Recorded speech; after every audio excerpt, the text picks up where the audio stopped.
প্রিয় চতুর্থ শ্রেণীর পরীক্ষার্থী বন্ধুরা, তোমাদের জন্য এই ভিডিওটিতে আমি আলোচনা করতে চলেছি চতুর্থ শ্রেণীর প্রথম পর্যায়ক্রমিক মূল্যায়নপত্র 2025, অর্থাৎ 2025 সালের চতুর্থ শ্রেণী বা ক্লাস 4-এর ফার্স্ট ইউনিট টেস্টের গণিত বিষয়ের প্রশ্নপত্রের সমাধান নিয়ে এই ভিডিওটি আমি তোমাদের জন্য তৈরি করেছি, তাই অবশ্যই দেখে নিতেই হবে।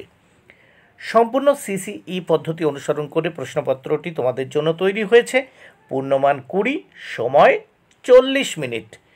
পরীক্ষার্থীর নাম এখানে তোমরা তোমাদের নাম লিখবে পরীক্ষার্থী বন্ধুরা। ক্রমিক সংখ্যার জায়গায় তোমরা তোমাদের রোল নাম্বার লিখবে। বিদ্যালয়ের নামের জায়গায় তোমরা তোমাদের বিদ্যালয় বা স্কুলের নাম লিখবে।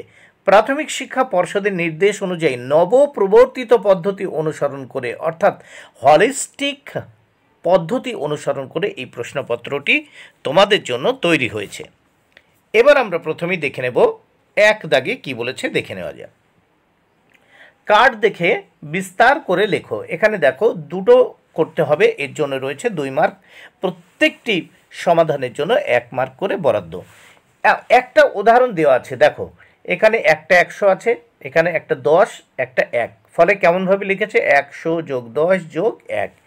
ঠিক এখানে দেখো, এইবার আমরা যেগুলো আমাদের করতে হবে, এখানে দেখো 100 দুটো 100 দেখতে পাচ্ছি। বর্গ ক্ষেত্রের মতো যে ঘরগুলো রয়েছে, বাক্সের মতো ঘরের ভিতর দুটো 10 দেখতে পাচ্ছি। ত্রিভুজের মধ্যে 3টে 1 দেখতে পাচ্ছি। তাহলে প্রথমে যে গোলাকার দুটো অংশ রয়েছে, দুটো 100 রয়েছে, ফলে এখানে আমি 200 লিখলাম। যোগ দেখো দুটো 10 যোগ 20। এখানে দেখো 3টে ত্রিভুজের ভিতর 3টে 1 আছে, ফলে যোগ 3। তাহলে 200 যোগ 20 যোগ 3। এবার খ দাগে দেখো আমরা দেখতে পাচ্ছি 1টা 2টো 3টে 100, 10 কটা 1টা 2টো 3টে, 1 কটা 1টা 2টো 3টে 4টে 5টা। তাহলে দেখো 300 যোগ 30 যোগ 5। এবার নেক্সট আমরা দেখব 2 দাগে কি বলেছে দেখে নেওয়া যাক। মানের ঊর্ধ্বক্রমে সাজাও। মানের ঊর্ধ্বক্রমে মানে ছোট থেকে বড় সাজাতে হবে। তাহলে ক দাগে রয়েছে দেখো 326, 329, 321। তাহলে সব থেকে ছোট কোনটা? 321। তারপর কোনটা? 326। তারপর কোনটা? 329। তাহলে দেখো মানের ঊর্ধ্বক্রমে বা ছোট থেকে বড় সাজালাম। এবার খ দাগে দেখো আছে 502, 298, 528। সব থেকে ছোট 298। তারপর কত? 502, তারপর 528। তাহলে ছোট থেকে বড় বা মানের ঊর্ধ্বক্রমে সাজানো হয়ে গেল। এইবার আমরা দেখব 3 দাগে কি বলেছে দেখে নেওয়া যাক। মানের অধক্রমে সাজাও। মানের অধক্রমে মানে কি? বড় থেকে ছোট সাজাতে হবে। তাহলে এর জন্য রয়েছে 2 মার্ক। প্রত্যেকটি সাজানোর জন্য রয়েছে 1 মার্ক করে বরাদ্দ। প্রথম 3-এর কতে আছে দেখো 210, 219, 216। সব থেকে বড় মানে এখানে বড় থেকে ছোট সাজাতে হবে। সব থেকে বড় 219, তারপর 216, তারপর 210। খ দাগে আছে দেখো 999, 909, 899। সব থেকে বড় 999, তারপর 909, তারপর 899, পরপর বসিয়ে দিলাম। এবার নেক্সটে আমরা দেখব 4 দাগে কি বলেছে দেখো। প্রকৃত মান ও স্থানীয় মান লেখো। 498 এর প্রকৃত মান হচ্ছে 4 এবং স্থানীয় মান কত? দেখো একক, দশক, শতক মানে 400। তারপর দেখো 8-এর প্রকৃত মান কত হচ্ছে? 8, আবার স্থানীয় মানও কত হয়? 8। এইবার আমরা এই প্রশ্নপত্রের অর্থাৎ গণিত বিষয়ের প্রশ্নপত্রটির পরের পৃষ্ঠা বা পরের পেজ দেখে নেব। 5 দাগে কি বলেছে দেখে নেওয়া যাক। নিচের অঙ্কগুলি দিয়ে 4টি সংখ্যা তৈরি করো। এর জন্য রয়েছে 2 মার্ক। দেখো 5 দাগে এখানে আছে 2, 4, 7। এর দ্বারা দেখো এই যে অঙ্কগুলি, এই অঙ্কগুলি দিয়ে 4টি সংখ্যা আমি তৈরি করছি। এখানে দেখো 247, 272, 427, 724। এবার 6 দাগে দেখো 3 সপ্তাহ 4 দিন সমান সমান কত দিন? দেখো এর জন্য রয়েছে 2 মার্ক।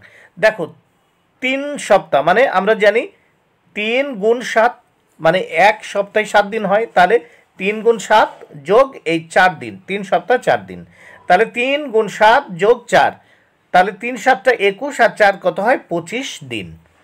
এবার 7 দাগে কি বলেছে, গুণ করো।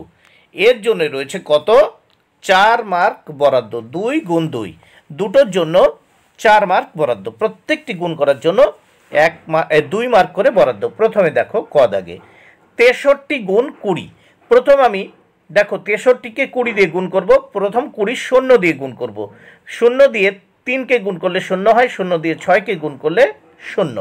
এইবার এক ঘর কাটলাম শূন্যের নিচে, তারপর 2 দিয়ে গুণ করব, 2 দিয়ে প্রথম 3কে গুণ করব, 3 দুগুণী কত হয় 6, তারপর 2 দিয়ে 6কে গুণ করব, 6 দুগুণী কত 12। এবার দেখো নিচে দাগ দিলাম, দাগ দিয়ে যোগ করব, দেখো আর 0 0 বসে গেল, 6 আর 0 যোগ করলে 6, এই 2 বসে গেল, 1 বসে গেল, 1260। এবার দেখো খ দাগে 76 গুণ 50, প্রথম 0 দিয়ে গুণ করব 6কে, 6 0 0, তারপর 0কে 7, এই 7কে 0 দিয়ে গুণ করব, 7 0 0, তাহলে উপরে 76কে 0 দিয়ে গুণ করলাম, দুটো 0 হলো, এক ঘর কেটে দিলাম, কাটার পরে 5 দিয়ে গুণ করব, প্রথম 6কে, 5 6 30 0, হাতে থাকলো 3, 5 দিয়ে 7কে গুণ করব, 5 7 35 আর 3 কত হয় 38। নিচে দাগ দিলাম, দাগ দিয়ে যোগ করব, এই যে ক্রস চিহ্নটা রয়েছে ওপরে 0 রয়েছে, 0 বসিয়ে দিলাম, 0 0 যোগ করলে 0 হয়, 8 বসিয়ে দিলাম, এখানে 3 বসিয়ে দিলাম, 3800, 3800। এইবার আমরা দেখে নেব 8 দাগের প্রশ্ন। 8 দাগে বলেছে নিচের সমস্যাগুলি সমাধান করো, দুটো প্রশ্নের উত্তর সমাধান করতে হবে, এর জন্য 4 মার্ক। প্রথম 8-এর ক, মোহিতের কাছে 476 টাকা আছে, সে 7টি একই দামের ব্যাগ কিনবে, তাহলে একটি ব্যাগের দাম কত হলে সে ব্যাগ কিনতে পারবে।